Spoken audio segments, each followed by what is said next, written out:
ഉച്ച സമയത്ത് ദേവൻ അവന്റെ വീട്ടിലേക്ക് കയറി വരുമ്പോൾ അമ്മയും അച്ഛനും അകത്ത് ഹാളിലിരുന്ന് ഭക്ഷണം കഴിക്കുകയായിരുന്നു. മുഷിഞ്ഞ ഒരു ചുവപ്പ് ഷർട്ടും ഒരു കറുപ്പ് മുണ്ടുമായിരുന്നു അവന്റെ വേഷം. മുണ്ടിന്റെ തുമ്പ് പിടിച്ച് മടക്കി കുത്തി അവൻ അകത്തേക്ക് പോകുമ്പോൾ ഹാളിൽ അച്ഛനും അമ്മയും അവനെ ഒന്ന് നോക്കി. എന്നാൽ അവൻ അത് മൈൻഡ് ചെയ്യാതെ വേഗം അവന്റെ മുറിയിൽ ചെന്ന് വാതിലടച്ചു. ആ നാട്ടിലെല്ലാവർക്കും തന്നെ പേടിയായിരുന്നു ദേവനെ. കയ്യിലാകെ വെട്ടേറ്റ പാടുകളും എപ്പോഴും ചുവന്നിരിക്കുന്ന കണ്ണുകളുമുള്ള ചീത്തപ്പേര് മാത്രമുള്ള ചെറുപ്പക്കാരൻ. വീട്ടിൽ അച്ഛനും അമ്മയും ഒന്നും അവനോട് മിണ്ടാറു പോലുമില്ല. അവൻ കയറി വരുമ്പോഴോ അവനെ കണ്ടാലോ ചിലപ്പോൾ അച്ഛനും അമ്മയും ചെന്ന് അവരുടെ മുറിയുടെ വാതിലടയ്ക്കും. അതല്ലെങ്കിൽ ദേവൻ നേരെ ചെന്ന് അവന്റെ മുറിയിൽ കയറി കിടക്കും. ഭക്ഷണം കഴിക്കുകയാണെങ്കിൽ പോലും അച്ഛനും അമ്മയും അവനെ ഭക്ഷണം കഴിക്കാൻ വിളിക്കാറില്ല. അച്ഛൻ വായിൽ തോന്നിയ ചീത്ത മുഴുവൻ അവനെ വിളിക്കുന്നത് കൊണ്ട് തന്നെ വീട്ടിലെ ഭക്ഷണം കഴിപ്പൊക്കെ അവൻ നിർത്തിയിട്ട് നാളുകളായി. മുറിയിലെത്തിയ ദേവൻ ഫാനിന്റെ സ്വിച്ച് ഓണാക്കാൻ നോക്കിയപ്പോൾ അത് ഓണായിരുന്നു. പക്ഷേ കറങ്ങുന്നുണ്ടായിരുന്നില്ല. കറണ്ട് പോയതാണെന്ന് മനസ്സിലായ ദേവൻ വേഗം ജനൽ തുറന്നിട്ട് മുഷിഞ്ഞ വസ്ത്രത്തോടു കൂടെ തന്നെ കട്ടിലിലേക്ക് കിടന്നു. നിന്റെ പുന്നാര മോം ഒന്ന് കയറിയ കോലം കണ്ടില്ലേ, ലക്ഷണം കെട്ടവൻ, നാശം പിടിക്കാനായിട്ട്. അച്ഛൻ എന്തൊക്കെയോ പറയുന്നത് ദേവൻ മുറിയിലേക്ക് കേൾക്കുന്നുണ്ടായിരുന്നു. നിങ്ങൾ ഇനി വെറുതെ ഓരോന്ന് പറയണ്ട. ആ നശിച്ചവൻ ഇനി ഇതും കേട്ട് വന്നിട്ട് അന്നത്തെ പോലെ വഴക്കുണ്ടാക്കാൻ നിന്നാൽ എന്നെ കൊണ്ട് വയ്യ.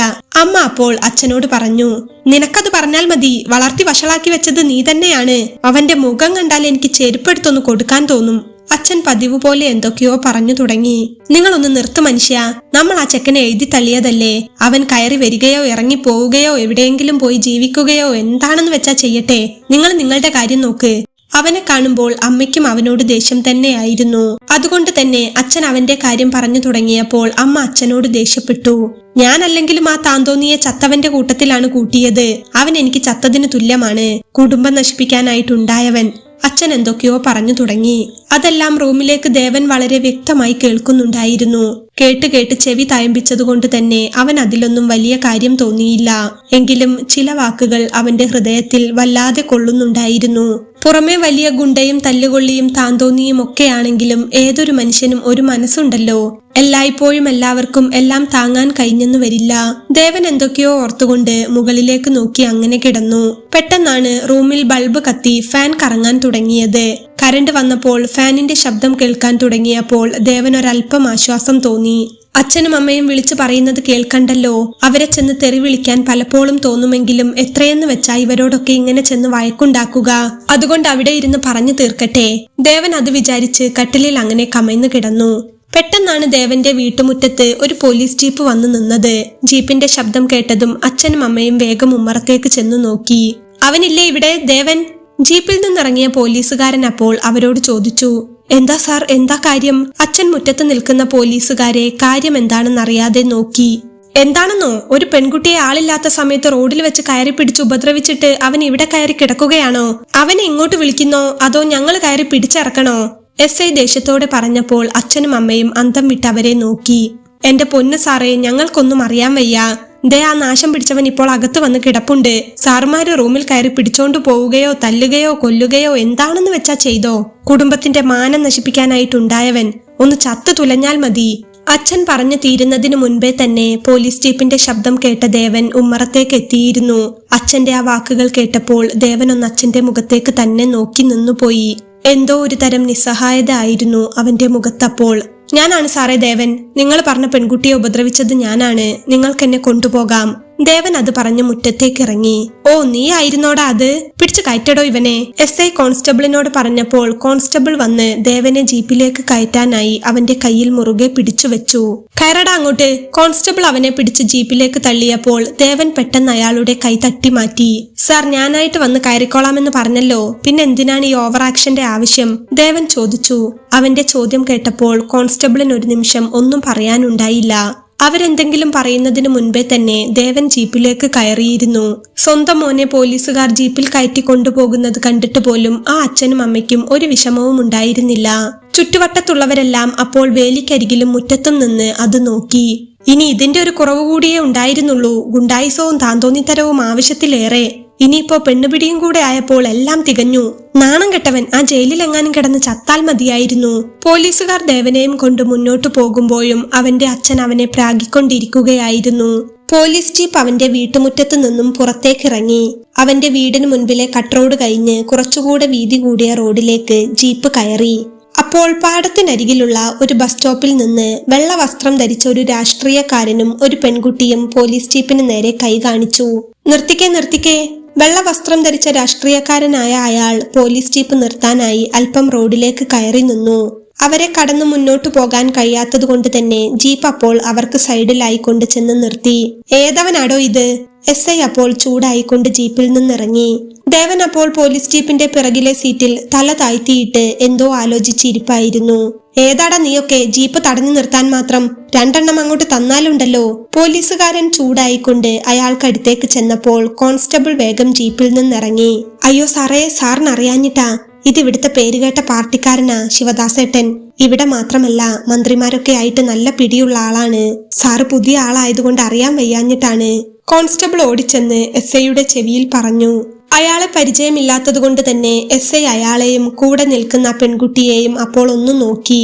രാഷ്ട്രീയക്കാരനായതുകൊണ്ട് തന്നെ അങ്ങോട്ട് കയറി തർക്കിക്കാൻ SIക്ക് ഒരു പേടി തോന്നി. ട്രാൻസ്ഫറായി വന്ന് ഇവിടെ ഒന്ന് സെറ്റ് ആയിട്ടേ ഉള്ളൂ. ഇനി ഇവിടെ നിന്ന് എങ്ങോട്ടെങ്കിലും പോകേണ്ടി വന്നാലോ എന്ന് കരുതി അയാൾ ദേഷ്യം അടക്കി വെച്ചുകൊണ്ട് കാര്യം എന്താണെന്ന് ചോദിച്ചു.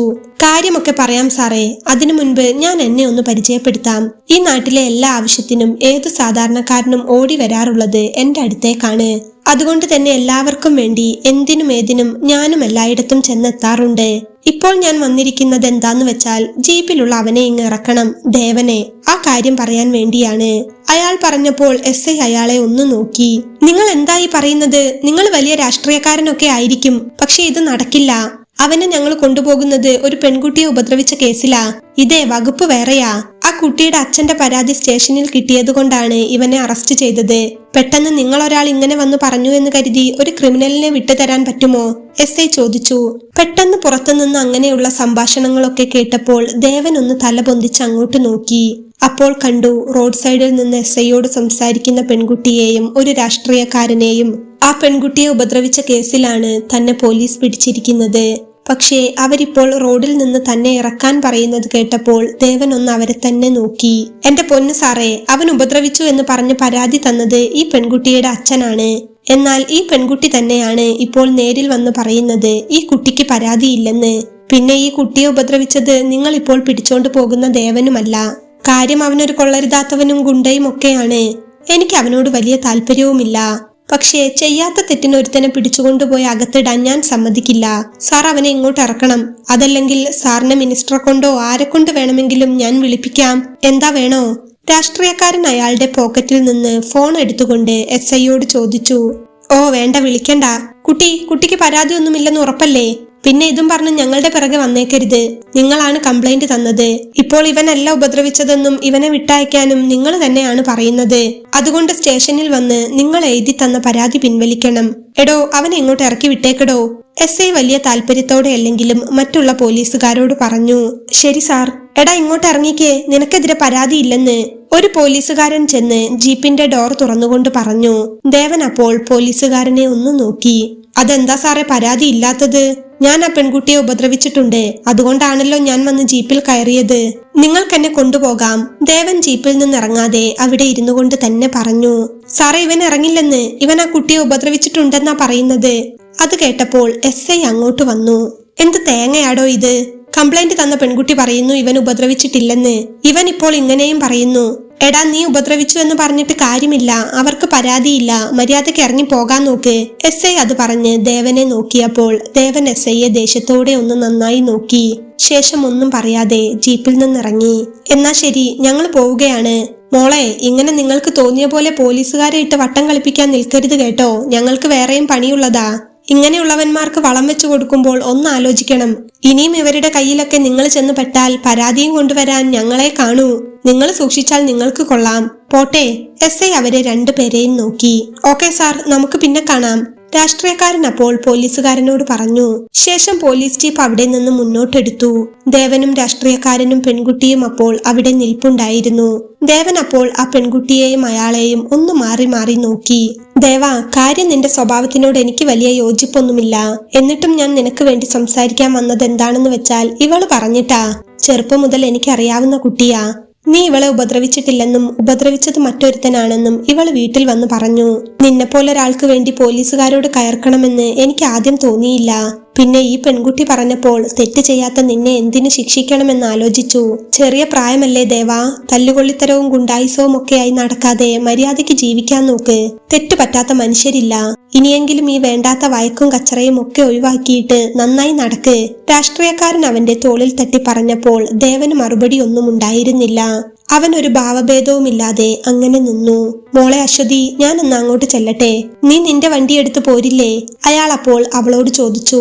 ശരി രാജേട്ടാ, ഞാൻ വന്നോളാം. രാജേട്ടൻ പോയിക്കോളൂ, അവൾ അയാളെ നോക്കി ചിരിച്ചുകൊണ്ട് പറഞ്ഞു. അയാൾ അപ്പോൾ ബസ് സ്റ്റോപ്പിനടുത്ത് നിർത്തിവെച്ചിരുന്ന അയാളുടെ ബൈക്കിനടുത്തേക്ക് ചെന്നു. ആ ബൈക്ക് എടുത്തുകൊണ്ട് അയാൾ തിരിച്ചുപോയി. ദേവൻ ഒന്നും പറയാതെ അവിടെ നിന്നും മുന്നോട്ട് നടന്നു. അശ്വതി അപ്പോൾ അവനെ ഒന്ന് നോക്കി. എന്നിട്ട് മുണ്ട് മടക്കി കുത്തി മുന്നോട്ട് നടക്കുന്ന അവന്റെ പിറകെ അവൾ പതിയെ നടന്നു ചെന്നു. ദേവേട്ടാ, ഒന്ന് നിൽക്കാമോ? എനിക്കൊരു കാര്യം പറയാനുണ്ടായിരുന്നു. അശ്വതി പെട്ടെന്ന് അവനെ വിളിച്ചു. ഒരു നിമിഷം മുന്നോട്ട് കാലെടുത്ത് വെക്കുകയായിരുന്ന ദേവൻ അവളുടെ ആ വിളി കേട്ടപ്പോൾ ഒന്ന് നിന്നു. ദേവേട്ടാ പ്ലീസ്, ഞാൻ പറയുന്നതൊന്ന് കേട്ടിട്ട് പോകൂ. അശ്വതി അപ്പോൾ അവനരികിലേക്ക് ഓടി വന്നു. നശിച്ചവൻ, തെമ്മാടി, ഗുണ്ട, നാണം കെട്ടവൻ എന്നൊക്കെയുള്ള അച്ഛന്റെയും അമ്മയുടെയും സ്ഥിരം വിളികളും കൊട്ടേഷൻ ദേവൻ എന്ന നാട്ടുകാരുടെ വിളികളും മാത്രം കേട്ട് ശീലിച്ച ദേവന്റെ ചെവിയിൽ അശ്വതിയുടെ നേർത്ത ശബ്ദത്തിൽ ദേവേട്ട എന്ന വിളി പതിഞ്ഞപ്പോൾ പെട്ടെന്ന് ദേവന്റെ ഉള്ളിൽ എന്തോ ഒന്ന് സ്പർശിച്ച പോലെ തോന്നി. അവൻ ഒരു നിമിഷം അശ്വതിയെ തിരിഞ്ഞു നോക്കി. കറുപ്പ് ചുരിദാറിട്ട് കണ്ണിൽ കൺമശി എഴുതി കറുത്ത വട്ടപ്പൊട്ടും ചന്ദനക്കുറിയും നീളൻ മുടിയും തോളിലൊരു ബാഗുമായി നിൽക്കുന്ന അവളെ കാണുമ്പോൾ ഒരു ദേവത പോലെ ദേവന് തോന്നിച്ചു. പോരാത്തതിന് നിഷ്കളങ്കമായ അവളുടെ ചിരിയും ലാളിത്യമുള്ള മുഖവും. ദേവൻ അവളെ തിരിഞ്ഞു നോക്കിയതും അശ്വതി ചിരിച്ചുകൊണ്ട് ദേവൻ അരികിലേക്ക് വന്നു. ദേവേട്ടനല്ലല്ലോ എന്നെ ഉപദ്രവിച്ചത്. പാടത്ത് വെച്ച് ഫ്രെഡിയും കൂട്ടരും എന്നെ ഉപദ്രവിക്കാൻ ശ്രമിച്ചപ്പോൾ അതുവഴി വന്ന ദേവേട്ടൻ രക്ഷിക്കുകയല്ലേ ചെയ്തത്. ദേവേട്ടൻ ഇടപെട്ടതുകൊണ്ടല്ലേ അവന്മാർ ഒഴിഞ്ഞു മാറിയത്. എന്നിട്ട് അച്ഛൻ അത് കംപ്ലൈന്റ് ചെയ്തപ്പോൾ ദേവേട്ടൻ എങ്ങനെ കേസിൽ പ്രതിയായി? ശരിക്കു പറഞ്ഞാൽ അവർക്കെതിരെയാ ഞങ്ങൾ കേസ് കൊടുത്തത്. പക്ഷേ ദേവേട്ടനാണ് എന്നെ ഉപദ്രവിച്ചതെന്നും ദേവേട്ടനെ അറസ്റ്റ് ചെയ്യാൻ പോവുകയാണെന്നും പറഞ്ഞ് സ്റ്റേഷനിൽ നിന്നും അച്ഛനെ വിളിച്ചിരുന്നു. ഫ്രെഡിക്കും കൂട്ടർക്കും വേണ്ടി ദേവേട്ടൻ അത് ഏറ്റെടുക്കുകയായിരുന്നല്ലേ? അശ്വതി ദേവനോട് ചോദിച്ചു. ഓ, അപ്പൊ കാര്യങ്ങളൊക്കെ നിനക്ക് അറിയാമല്ലേ? എന്തിനാ പിന്നെ പരാതി ഇല്ലെന്ന് പറഞ്ഞത്? ഫ്രെഡിക്കെതിരെ കൊടുക്കാമായിരുന്നില്ലേ പരാതി? ദേവൻ അപ്പോൾ അശ്വതിയോട് ചോദിച്ചു. അവന്മാർക്കെതിരെ തന്നെയാ കൊടുത്തത്. പക്ഷേ അവന്മാർക്ക് പകരം ഈ ആളെ ശിക്ഷിക്കാനാണെങ്കിൽ പിന്നെന്തിനാ പരാതിയുടെ ആവശ്യം? അവരെന്നെ ഉപദ്രവിക്കാൻ വന്നപ്പോൾ അവിടെ വന്ന അവന്മാരുമായി വഴക്കുണ്ടാക്കി എന്നെ രക്ഷിച്ചിട്ട് പിന്നെന്തിനാ ശിക്ഷ ഈ ആളെ ഏറ്റെടുക്കുന്നത്? അവൾ അപ്പോൾ അവനോട് ചോദിച്ചു.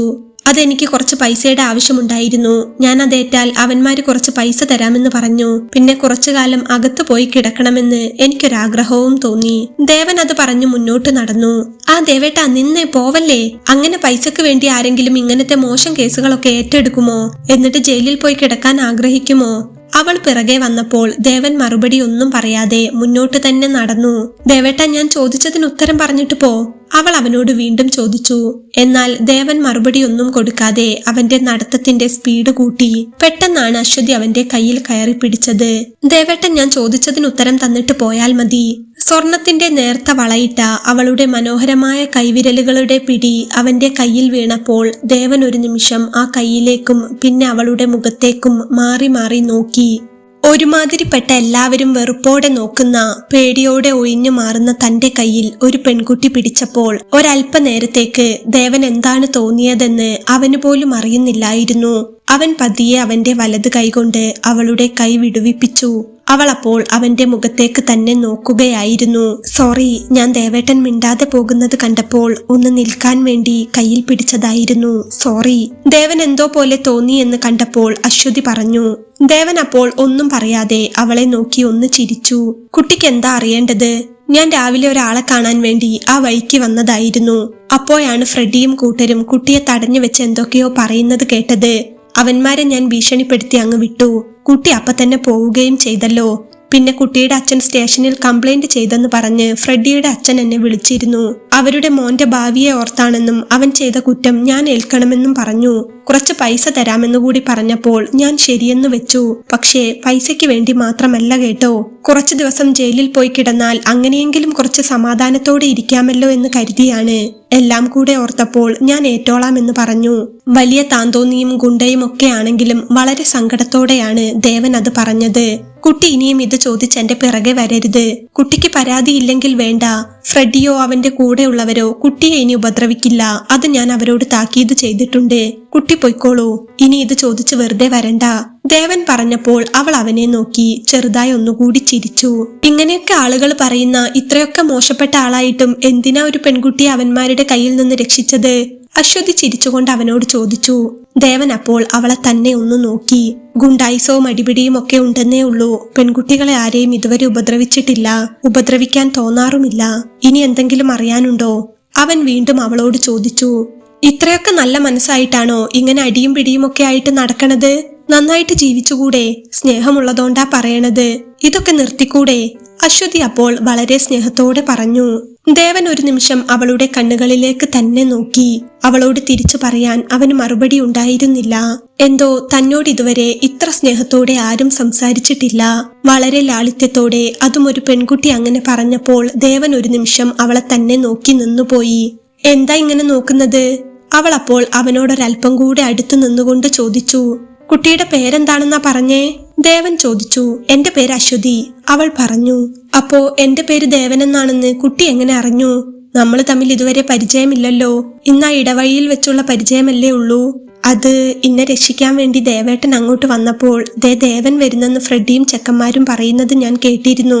അങ്ങനെ മനസ്സിലായി. എന്തിനാ ഇങ്ങനെ ഗുണ്ടായിസമൊക്കെ ആയിട്ട് നടക്കണേ? നന്നായിട്ട് പോയിക്കൂടെ? വലിയ മോശപ്പെട്ട ആളാണെന്നൊന്നും എനിക്ക് തോന്നുന്നില്ലല്ലോ. ഒന്നുമില്ലെങ്കിലും ഇത്ര നേരം ഞാൻ അടുത്തുനിന്ന് സംസാരിച്ചില്ലേ? ഒന്ന് ചിരിച്ചുകൂടെ? തന്റെ അടുത്ത് നിന്ന് അതും ഒരു പെൺകുട്ടി അങ്ങനെയൊക്കെ ചോദിക്കുമ്പോൾ ദേവന്റെ മനസ്സിൽ തോന്നിയ സമാധാനം എത്രയോ വലുതായിരുന്നു. ദേവൻ ചിരിച്ചു. ഇങ്ങനെയൊക്കെ ആയിപ്പോയതാണ് അശ്വതി. ആകണമെന്ന് കരുതിയിട്ടല്ല. കിരീടത്തിലെ ലാലേട്ടന്റെ കഥ കണ്ടിട്ടില്ലേ? നല്ല ജീവിതം ആഗ്രഹിച്ച മൂപ്പരെങ്ങനെ അത്തരത്തിൽ നശിച്ചു പോയെന്ന് നമ്മൾ അതിലൊക്കെ കണ്ടിട്ടില്ലേ? ഒരു വിധത്തിൽ പറഞ്ഞാൽ അങ്ങനെയൊക്കെ ഒരു ജീവിതം. ഇന്ന് കുട്ടിയെ ഉപദ്രവിക്കാൻ ശ്രമിച്ച ഫ്രെഡി ഇല്ലേ? അവൻ ആളൊരു തല്ലിപ്പൊളിയാണെങ്കിലും അവന്റെ അച്ഛൻ അവനോട് ഭയങ്കര സ്നേഹമാണെന്ന് ഇന്ന് എനിക്ക് മനസ്സിലായി. അവന്റെ അച്ഛൻ എന്നെ വിളിച്ചിട്ട് അവന്റെ ജീവിതം നശിപ്പിക്കരുതെന്നും അവൻ ഗൾഫിൽ പോകാൻ നിൽക്കുകയാണെന്നും പറഞ്ഞു. കേസ് വന്നാൽ വിസ കിട്ടില്ല, പോകാൻ കഴിയില്ല. അതുകൊണ്ട് കേസ് ഞാൻ ഏറ്റാൽ കുറെ പൈസ തരാമെന്ന് പറഞ്ഞു. ഞാൻ ആ പൈസ വാങ്ങി അത് ഏറ്റതെന്താണെന്ന് വെച്ചാൽ സ്വന്തം മോൻ തെറ്റ് ചെയ്തിട്ട് പോലും അവനെ ചേർത്ത് പിടിക്കാൻ അവനൊരച്ഛനുണ്ട്. പക്ഷേ സ്വന്തം അച്ഛനും അമ്മയും ജീവിച്ചിരിക്കുമ്പോൾ തന്നെ അനാഥനായ ഒരാളാണ് ഞാൻ പുഴുവരിച്ച് ചാവുന്നതൊന്ന് കണ്ടാൽ മതിയെന്ന് എന്റെ അച്ഛൻ 1000 വട്ടം പറയുന്നത് ഞാൻ എന്റെ ചെവിയിൽ കേട്ടിട്ടുണ്ട്. പഠിക്കാൻ കുഞ്ഞുനാളിലെ വലിയ താല്പര്യമൊന്നും എനിക്കില്ലായിരുന്നു. എന്റെ ഇഷ്ടങ്ങളൊക്കെ കളിപ്പാട്ടങ്ങളോടും TV, റേഡിയോ പോലുള്ള സാധനങ്ങളോടൊക്കെ ആയിരുന്നു. അതുകൊണ്ട് തന്നെ അച്ഛനും അമ്മയ്ക്കും അന്ന് മുതലേ എന്നെ ഇഷ്ടമല്ലായിരുന്നു. എനിക്ക് താഴെ ഒരു അനിയത്തിയുണ്ട്. അവളെ അവര് വാരിക്കോരി സ്നേഹിക്കുന്നത് കണ്ണു നിറഞ്ഞു നോക്കി നിന്നിട്ടുണ്ട് ഞാൻ. അവള് കല്യാണം കഴിഞ്ഞു പോയിട്ടും ആ സ്നേഹത്തിന് കുറവൊന്നുമില്ല. രാവിലെയും വൈകുന്നേരവും 2 നേരം വെച്ച് അച്ഛനും അമ്മയും അവളെ വിളിക്കും, സംസാരിക്കും. അവളുടെ കുഞ്ഞുങ്ങളെ കളിപ്പിക്കുകയും എല്ലാം ചെയ്യും. കൂട്ടത്തിൽ ഞാൻ നശിച്ചു പോകണമെന്ന പ്രാക്കും. കുഞ്ഞുനാള് മുതലേ കണ്ടും കേട്ടും മനസ്സ് വിഷമിച്ച് എങ്ങനെയൊക്കെയോ ചീത്ത കൂട്ടുകെട്ടിൽ എത്തിപ്പോയി ഞാൻ. 1ന് 10 കുറ്റം പറയുന്ന അച്ഛനും അമ്മയും വീട്ടിലുള്ളപ്പോൾ എങ്ങനെ നന്നാവാൻ തോന്നും? അവരോടുള്ള ദേഷ്യവും വാശിയും ഒക്കെ കൊണ്ട് ഇങ്ങനെ തന്നെ ആവട്ടെ എന്ന് കരുതി. എന്നിട്ടിപ്പോ നിൽക്കുന്ന ഈ അവസ്ഥയിലെത്തി. അശ്വതി ചോദിച്ച പോലെ ഒരു ചോദ്യം ഇതുവരെ എന്നോട് ആരും ചോദിച്ചിട്ടില്ല. ചോദിച്ചിരുന്നെങ്കിൽ ചിലപ്പോൾ കുറച്ചുനാള് മുൻപെങ്കിലും ഞാൻ മാറിയേനെ. പറയുമ്പോൾ ദേവന്റെ കണ്ണുകൾ നിറയുകയായിരുന്നു. കേട്ടുനിന്ന അശ്വതിക്കും അപ്പോൾ ശരിക്കും എന്തോ ഒരു വല്ലായ്മ തോന്നി. ഞാൻ വിഷമിപ്പിക്കാൻ വേണ്ടി ചോദിച്ചതല്ലാട്ടോ. ദേവേട്ടന്റെ മുഖം കാണുമ്പോൾ അറിയാം ഉള്ളിൽ എവിടെയോ നന്മ വറ്റാത്തൊരു ഹൃദയമുണ്ടെന്ന്. അതുകൊണ്ടാണല്ലോ ആരാ എന്താണെന്നറിയാത്ത എന്നെ ഇന്ന് ബൈക്കിൽ നിന്നിറങ്ങി ഓടി വന്ന് രക്ഷിച്ചത്. അച്ഛനോടും അമ്മയോടുമുള്ള വാശിക്ക് ഏട്ടന്റെ ജീവിതം തകർത്തിട്ട് കാര്യമുണ്ടോ? അങ്ങനെ ഒറ്റപ്പെടുത്തുകയും കുറ്റപ്പെടുത്തുകയും ചെയ്യുന്ന ആളുകളുണ്ടെങ്കിൽ അവർക്ക് മുൻപിൽ നന്നായി ജീവിച്ച് കാണിച്ചു കൊടുക്കുകയല്ലേ വേണ്ടത്? ഇനിയും വൈകിയിട്ടില്ല. ഏട്ടന്റെ മുൻപിൽ ഇനിയും ഒരുപാട് സമയമുണ്ട്. ഒന്ന് ആലോചിച്ചുകൂടെ? അശ്വതി അവനോട് വളരെ സ്നേഹത്തോടെ ചോദിച്ചു. ദേവൻ അപ്പോൾ പെട്ടെന്ന് തന്നെ അവന്റെ കണ്ണിൽ നിന്ന് ഇറ്റ് വീണ ഒരു തുള്ളി കണ്ണുനീർ തുടച്ചു മാറ്റി.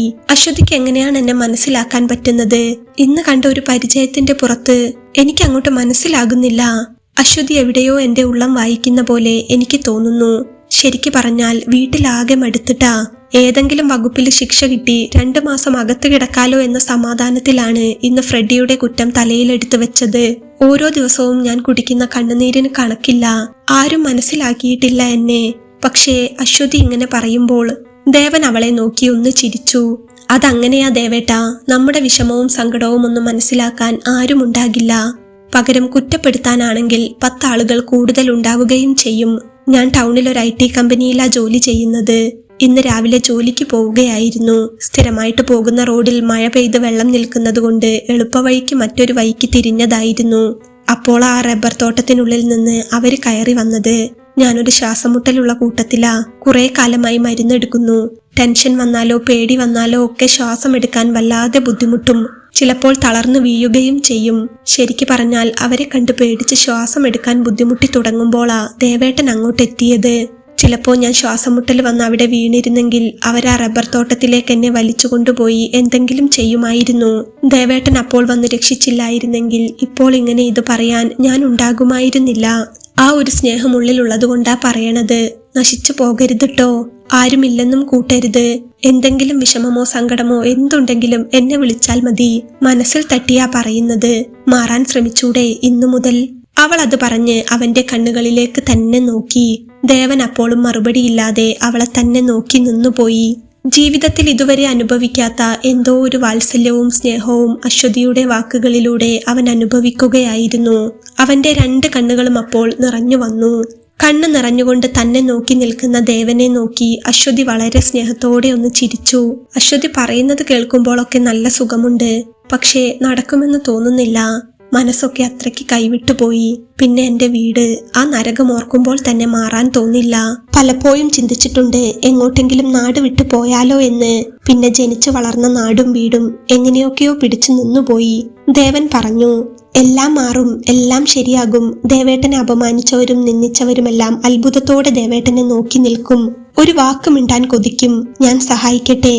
അശ്വതി അത് പറഞ്ഞ് അവന്റെ കയ്യിലൊന്ന് മെല്ലെ പിടിച്ചു. ദേവന്റെ കണ്ണുകൾ അപ്പോൾ വിടർന്നു. അവൻ അത്ഭുതത്തോടെ അവളെ ഒന്ന് നന്നായി നോക്കി. ദേവേട്ടൻ ഒരു നല്ല ജോലിയല്ലേ വേണ്ടത്?